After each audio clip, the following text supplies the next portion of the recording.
اس video میں ہم مہر نبوت کے بارے میں بیان کریں گے کہ شک صدر کے بعد مہر کیوں لگائی گئی۔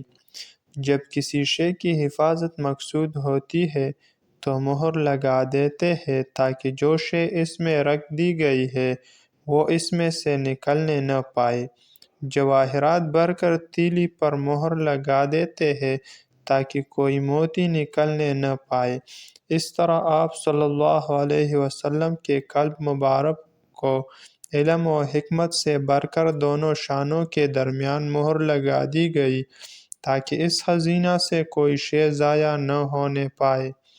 نیز جس طرح شک صدر سے قلب کا اندرونی حصہ شیطان سے پاک کر دیا گیا، اسی طرح دونوں شانوں کے درمیان قلب کے مقابل بائیں جانب ایک مہر لگا دی گئی تاکہ قلب شیطان کے وسوسوں اور بیرونی حملوں سے محفوظ ہو جائے، اس لیے کہ شیطان اس جگہ سے وسوسے ڈالتا ہے۔ خلاصہ یہ کہ جس طرح قلب مبارک کا اندرونی حصہ شک صدر کے ذریعے مادہ شیطانی سے پاک کر دیا گیا، اسی طرح پشت کی جانب مہر لگا کر باہر سے بھی شیطان کی آمد کا راستہ بند کر دیا گیا۔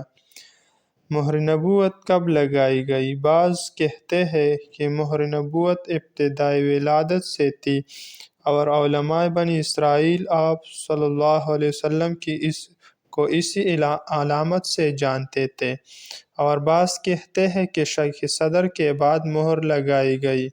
پہلا قول زیادہ صحیح اور راجح ہے، جیسا کہ بعض روایات سے صراحتاً معلوم ہوتا ہے کہ آپ صلی اللہ علیہ وسلم کی پیدائش ہی مہر نبوت کے ساتھ ہوئی، اور عجب نہیں کہ جن روایات میں شک صدر کے بعد مہر نبوت کا لگانا مذکور ہے وہ سابق مہر نبوت کی تجدید اور اعادہ ہو۔ اس طرح سے تمام روایات میں تطبیق اور توفیق ہو جاتی ہے۔ شک صدر کے واقعہ سے حضرت حلیمہ رضی اللہ عنہا کو اندیشہ ہوا کہ مبادا آپ صلی اللہ علیہ وسلم کو صدمہ نہ پہنچ جائے، اس لیے آپ صلی اللہ علیہ وسلم کو حضرت آمنہ کے پاس مکہ لے کر حاضر ہوئی اور تمام واقعہ بیان کر دیا۔ حضرت آمنہ اس واقعہ کو سن کر بالکل ہراساں نہ ہوئی اور ان انوار و تجلیات اور ان خیرات اور برکات کا جو زمانہ حمل اور ولادت بسعادت کے وقت ظاہر ہوئے تھے، ذکر کر کے یہ فرمایا کہ میرے اس بیٹے کی شان بہت بڑی ہوگی۔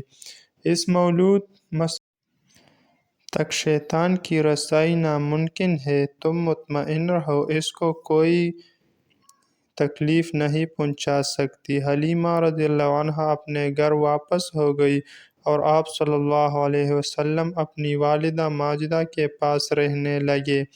جب عمر شریف 6 سال کو پہنچی تو حضرت آمنہ نے مدینہ کا قصد فرمایا اور آپ صلی اللہ علیہ وسلم کو بھی ساتھ لے کر گئی۔